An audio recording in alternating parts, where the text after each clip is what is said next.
Have you ever known something in your body before your brain could even explain it? Take this street, leave this room, skip that opportunity, and then later you were grateful that you listened to it? That snap sense, that is your spleen center. Hi everybody, welcome back to HPTV channel. I am Barbara and in today's video I'm going to break down what a defined versus an open spleen actually feels like. I'm going to share two real shifts and I'm going to show you how to hear your instinct without letting fear or other people's noise drown it out. So let's start by talking about the pulse of your spleen center. And your spleen center, it sits on the left side of your human design chart and it's survival awareness in the now. It's about your health, your safety, your timing, what's good for you and what isn't.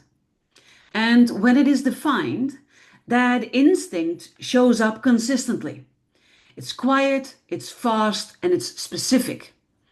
What it is not is dramatic. It is a very subtle this or not this that you feel in your body and that then sort of fades away. And if you miss it, you'll overthink the decision afterwards. Do you recognize that? And when your spleen center is open, then you still have this instinct. You just feel other people's fear and urgency much stronger than your own. And that means that when you are in crowded rooms or having intense conversations, your body can argue with itself. You'll want to fix the feeling instead of checking if it's even yours. And neither open or defined is wrong or good. They just ask different habits so that you can hear what is real, what is true for you. So I have a client called Rhea, and Rhea has a defined spleen. I want to give you some examples about defined and undefined so that it starts speaking to you more. And in meetings, Rhea's body would say, wrap it here. But she'd ignore it just to be polite. And then 10 minutes later, the call derailed, and she'd spent a week cleaning up what she knew to end earlier. And we kept it simple when we started working together. She wrote one line on a sticky note, name the thing now. And when her body gave that small nudge, she said, I'm going to pause us right here. Here is my take, and here is a proposal for our next step. And she wasn't rude. She wasn't saying it to be rude. She just was timely. And within 3 weeks of us working together, she started noticing fewer detours, fewer band-aids, and she was feeling a lot more inner peace and calmness. Her brain had caught up to what her body already knew. And so if you recognize this, then leave me a comment below this video. And another client of mine, Milo, he has an open spleen and he's very empathic and he walks into rooms like he is a tuning fork. If someone is anxious, he takes it over. And by evening, he feels unsafe everywhere, which isn't his own fear, it is just borrowed fear. So when we started working together, we did two things. The first thing was to leave when it starts feeling anxious and then retest. And meaning step outside for a couple of minutes, do your breathing exercises, and then check if you're still feeling this, if it's yours, or if you want to make the same decision again. Half the stress dissolved because what he was feeling wasn't even his. The other thing we started doing was a body scan in the evening. I've recorded it so I can give it to you as a MP3 so that you can listen to it or put it on your phone. That is what Milo did, and he said it a couple of times. He did it at noon, he did it at 6 p.m., and he did it right before he went to bed. And he would scan his jaw, his chest, his gut, his hands. And if his body settled outside the room, he stopped acting on the room's panic.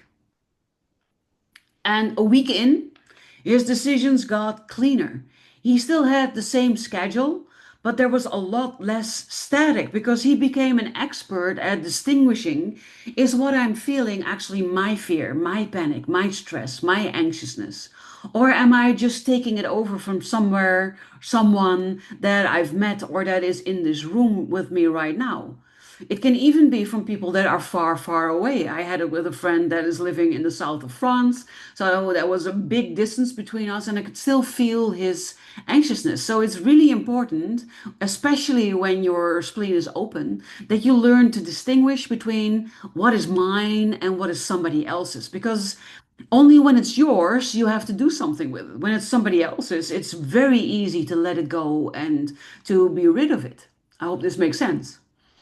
So it's all about changing how you meet this instinctual thing that we have going on, this instinct that we have, this instinctual feeling. And another important thing to realize is that the spleen only speaks once.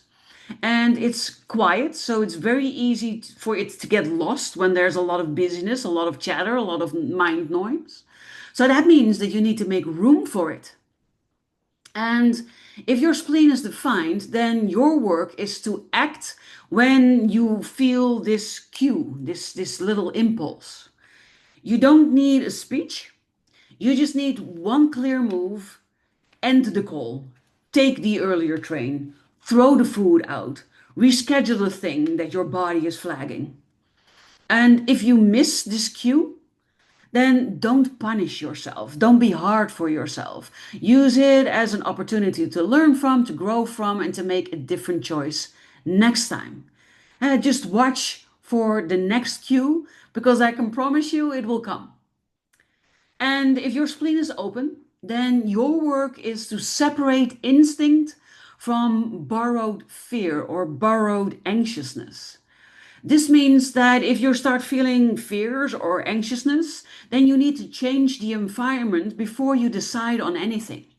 And step out into fresh air, leave the room, get off slack, lower the volume in the room, touch something really cold, and then check in with yourself again. Ground yourself and check in with yourself. And if the signal is still there, then honor it. But if it evaporates, it wasn't yours to begin with. One additional note, if you're also emotionally defined, then you can still feel these splenic nudges, but clarity only comes after you've written out the emotional wave. If you don't know what it means to be an emotional authority, because that's what I'm talking about, then check out the video about emotional authority on my channel. It will explain everything.